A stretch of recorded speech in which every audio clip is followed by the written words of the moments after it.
Today, we're going to break down the full kit of a British WWII soldier. And, this is way more than just a pile of equipment. It was a complete system, really, designed for one thing: survival. Every piece tells a story of innovation that was born out of sheer necessity.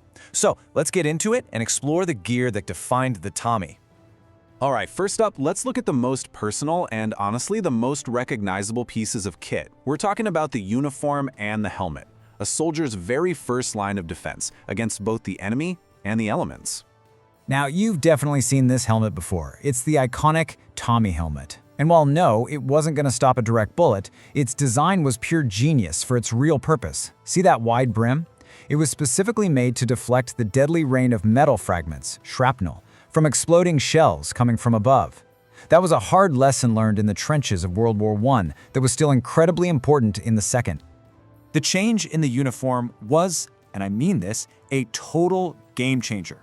Those old, long, cumbersome gray coats from the past, they were gone, replaced with a much more practical battle dress. This shorter wool jacket and trousers meant a soldier could actually move, which is, a huge advantage when you're crawling through mud or trying to climb into a truck.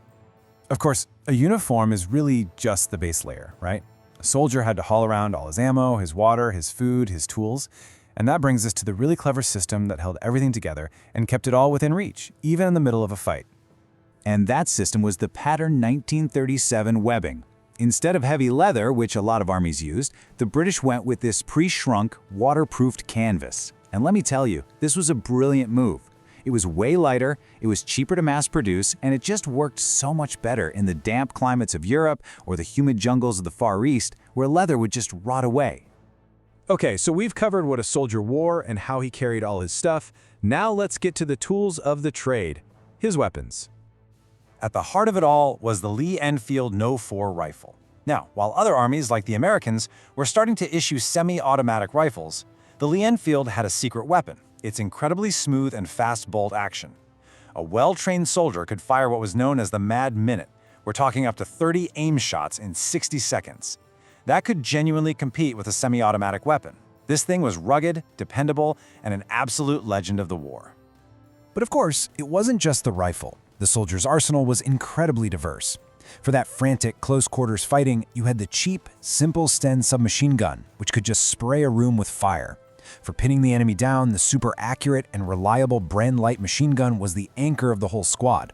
Then you had Webley revolvers for officers, Mills bomb hand grenades, and of course the bayonet for a final charge. The British soldier was pretty much equipped for any situation you could throw at him.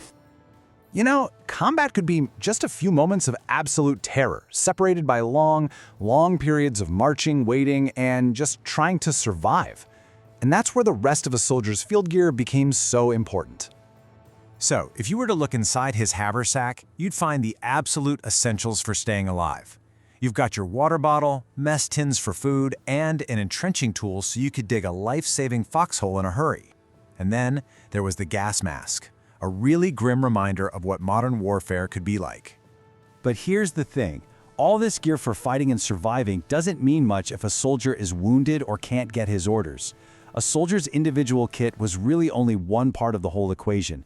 His survival often depended on the support systems around him, especially medical care and communication. For injuries, every man had a basic field dressing stashed in a pocket on his trousers to stop any immediate bleeding. But for anything serious, the real lifelines were the unit medics and the stretcher bearers. These were guys who worked right in the line of fire to treat and get the wounded out. And communication on the battlefield? It was a completely different world from what we know today. Forget about personal radios for every soldier. That was pure science fiction back then. In reality, portable radios were bulky, they were heavy, and they were only for officers or specialized signal units.